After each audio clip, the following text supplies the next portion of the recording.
In my previous video, I showed you how to use this technique on the neckline. In today's video, I'm going to show you how to apply the same technique on the armhole. Before we get into it, here is one recommendation I would like to share.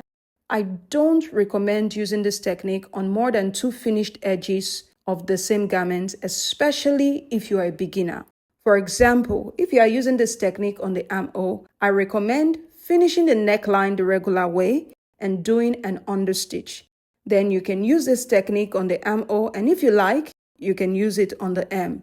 Likewise, if you've already used this technique on the neckline, you can still use it on the hem, but I wouldn't recommend using it on the neckline, armholes, and the hem all in the same garment.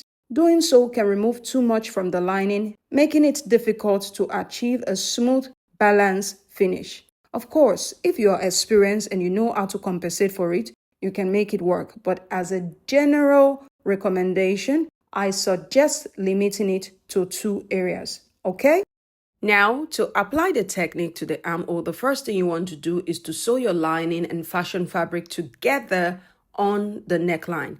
Like I said, I recommend sewing the neckline the regular way and doing an understitch. Next, join the front and the back together on the shoulder seam. Once that is done, we can now sew the armhole. Now, to sew the armhole, first of all, roll the back piece like so.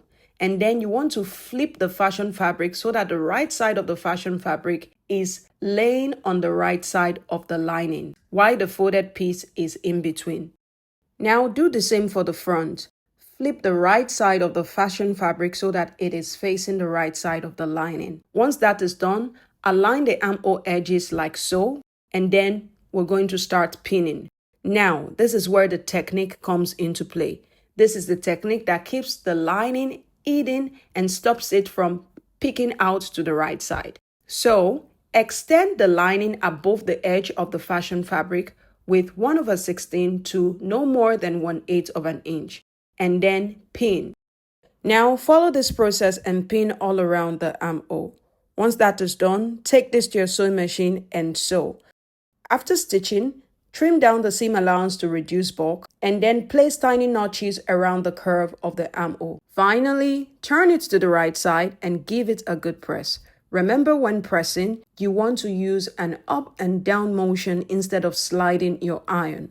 And that's it, guys. You now have a clean, professional looking armhole with a lining beautifully hidden on the inside. Well, I hope you found this one helpful. Follow me for more amazing tips like this. I'll see you in my next one. Bye!